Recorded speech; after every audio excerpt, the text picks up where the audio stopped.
ମୋତେ ଯେତେବେଳେ 12-13 ବର୍ଷ ସେଇ ଦିନଠୁ ଜଗନ୍ନାଥ ଡୋରି ଲଗାନ୍ତି, ଏ ଶୁଣ ଆ 3 ରଥ ଭିଡ଼ ଯା, ମୁଁ ପ୍ରତିବର୍ଷ ଯାଏ, ନିଶ୍ଚୟ କାଲି ଯିବି ନା। ପ୍ରଭୁଙ୍କ ରଥ ଭିଡ଼ି ଦେଲେ ଛାତି ଫୁଲିଯାଏ, ଶକ୍ତି ବଢ଼ିଯାଏ, ମନ ପ୍ରଫୁଲ୍ଲ ରୁହେ, ଆନନ୍ଦ ହୁଏ। ତେଣୁ ରଥ ଭିଡ଼ିବା ମଷ୍ଟ। ସୁର ଭାଇ କି ନିମନ୍ତ୍ରଣ କରିବା ଦରକାର ନାହିଁ। ସୁର ଭାଇ କି ନିମନ୍ତ୍ରଣ କିଏ କରିବ? କିଛି ନିମନ୍ତ୍ରଣ କୋଭିଡ଼ରେ ତ ମୁଁ ଯାଇକି ଭିଡ଼ିଯାଏ, ଏଇନା କଥା ଛାଡ଼। କେହି ରଖିପାରିବେନି ସୁର ଭାଇକି ରଥ ଭିଡ଼ିବାରେ।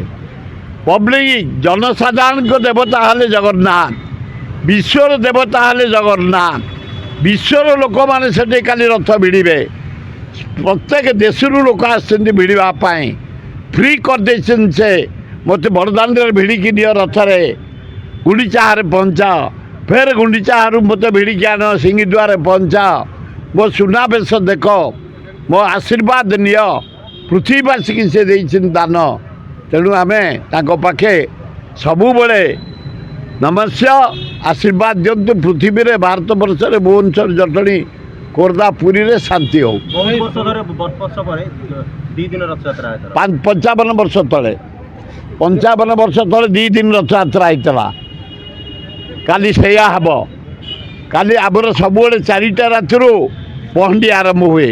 ମୁଁ 4ଟା ପୂର୍ବରୁ ଯାଇ ପହଞ୍ଚେ ପହଣ୍ଡିରେ। ଏଥର ଗୋଟେ ବେଳେ ପହଣ୍ଡି ହେବ ଜଗନ୍ନାଥ, ବଳଭଦ୍ର, ସୁଭଦ୍ରାଙ୍କର। ତାପରେ 5ଟା ବେଳେ ରଥ ଭିଡ଼ା ହେବ ଏବଂ ଆସନ୍ତା କାଲି ଯାଇ ଫେରେ ଗୁଣ୍ଡିଚା 2 ଦିନ ଏଥର ପଡ଼ିଛି। 55 ବର୍ଷ ପରେ 2 ଦିନିଆ ଗୁଣ୍ଡିଚା ଏଥର ପଡ଼ିଛି 2024।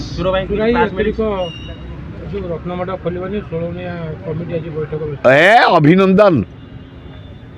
ମୁଁ ମୁଖ୍ୟମନ୍ତ୍ରୀକି ଧନ୍ୟବାଦ ଦେଇଛି। ଆମର ପୁତୁରା ଅଛନ୍ତି ଲ ମିନିଷ୍ଟର ପୃଥ୍ୱୀରାଜ ହରିଚନ୍ଦନ ଏବଂ ମୁଖ୍ୟମନ୍ତ୍ରୀ ଉଭୟ ଗୋଟେ କମିଟି କରିଛନ୍ତି ଖୋଲିବା ପାଇଁ। ଏବଂ ଆଜି ଫାଷ୍ଟ ମିଟିଂ ଖୋଲି ଦିଅନ୍ତୁ। ବିଶ୍ୱରେ ଯେତେ ଚର୍ଚ୍ଚ ଅଛି ସବୁ ଚର୍ଚ୍ଚର ହିସାବ ପୃଥିବୀ ଇତିହାସକୁ ଦିଆହେଇଛି। ଯେତେ ମସଜିଦ ଅଛି ଦିଆଯାଇଛି, ଯେତେ ମନ୍ଦିର ଅଛି ଦିଆଯାଇଛି। ରତ୍ନମଣ୍ଡପ ନିଶ୍ଚୟ ଖୋଲିବ, ନିଶ୍ଚୟ ଖୋଲିବ। ମୁଖ୍ୟମନ୍ତ୍ରୀଙ୍କୁ ଏବଂ ଲ ମିନିଷ୍ଟରଙ୍କୁ ମୁଁ ଧନ୍ୟବାଦ ଦେଉଛି। ସେ କେଉଁ ଗାଡ଼ି ଯାଉ ଏ କମିଟି ବସି ଡିସାଇଡ୍ କରିବ। ଟିକନିକି କେତେ ରୂପା, ହୀରା, ନୀଳା, ମୋତି, ମାଣିକ ଅଛି ପୃଥିବୀବାସୀ ଜାଣିବେ। ବିଶ୍ୱର ଦେବତା ଜଗନ୍ନାଥ, ଜଗତର ନାଥ ଜଗନ୍ନାଥ, ତାଙ୍କ ସମ୍ପତ୍ତି ଏଇଆ ଅଛି।